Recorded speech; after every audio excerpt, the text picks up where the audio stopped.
and to come out and do what we did in the second half was a really good sign for the season going forward. Tim obviously provided a big scoring jolt along with Jamal. You were kind of able to get him into the offensive action, getting into his shot. It's sort of in the middle of the floor. What does he kind of do? How can that kind of open things up for him as a shooter? I mean, the great thing about Tim is Tim finds open areas. You don't have to run plays for him specifically. We use him as a screener a lot, trying to get matchups for Jamal. And then, from there, when you have a rolling big like Nikola or a rolling big like Valanciunas, that provides attention to the roll. Tim found the open areas, and he's always ready to catch and shoot. We've been saying this forever. Tim can go 1 for 10 or whatever he was tonight, 4 for 6 from 3. You have to guard him because of what he's capable of doing. So I thought Tim was good defensively as well with that unit. So really good night from a veteran player that's done that many times before.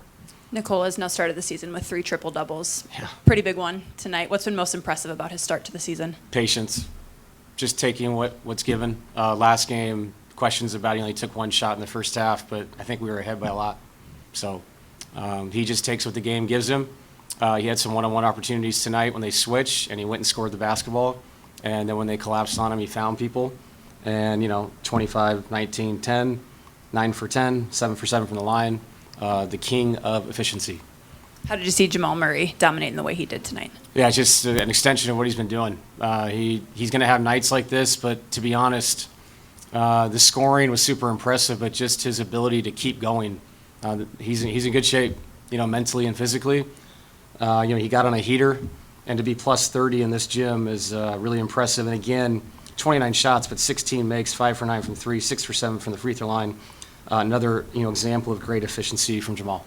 And then what contributions did Peyton provide in the second half in particular? Yeah, Peyton, he was a good matchup. McDaniels was killing us. McDaniels is a great player, one of the most underrated players in our league.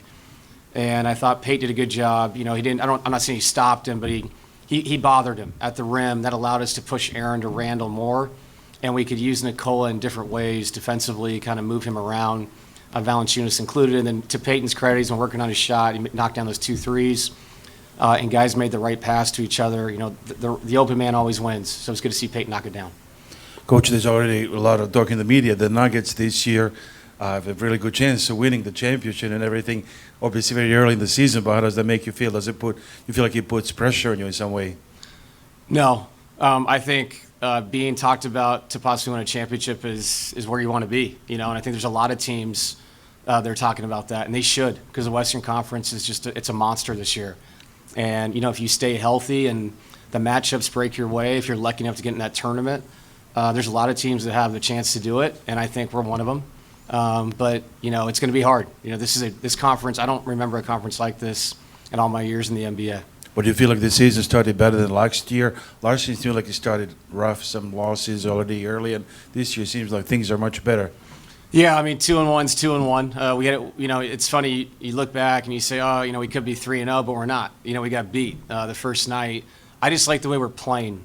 And I think that stuff will take care of itself. The record, if we just are consistent with our approach, I think wins follow that. If you're up and down emotionally, I think that shows in the wins and loss column. Right now, I like where we're at mentally. Could you just talk us through the rotation to start the fourth quarter, particularly with Jokic sitting from about 8 to 5? Yeah, we were trying to match minutes. Aaron was going to go with Randall. When Randall went out, Aaron went out. I didn't do that in the first half because the Gobert foul trouble actually messed with our rotation a little bit. And so I couldn't run Nikola that long. And Aaron got mismatched, meaning he was out when Randall went in. But I couldn't run him for 15 straight minutes. So the second half, we talked to the bigs about it. We said this could be a moment where you go in for 2 minutes and you come out, but just go in and play hard. And I thought Peyton's impact allowed me to keep him in the game. And that's going to be us this year. We have options, and that's the thing. The locker room has to be unselfish. If they are and they're happy for their teammates on that particular night, they have to trust that those guys are going to feel the same way for them when it's their opportunity to finish games. Then with Cam, how much was that sort of precautionary with him? It just seemed like pain sort of that he was dealing with. Yeah, he was in pain. His shoulder was hurting him. I don't think it's extremely serious, but it was bothersome. And to his credit, he came back out and tried to play. But that's why it's nice to have a guy like Tim off your bench. You know, Cam struggled a little bit tonight physically, and you got to have a guy like Tim step in and knock down threes and compete defensively. And same thing with Peyton. You know, Christian was out there. Christian was great on the bench. Peyton finished the game. We won the game. That's the only thing that matters in this league is scoring more points than the other team. What have you seen with some of the foul trouble Cam has gotten into in a couple of games? He's got to stop fouling. I mean, I did feel like a few of the fouls were tough because it felt like the game was super physical and there was some hand check stuff they called on him. But, you know, you have to react to how the game's being called, even individually some nights.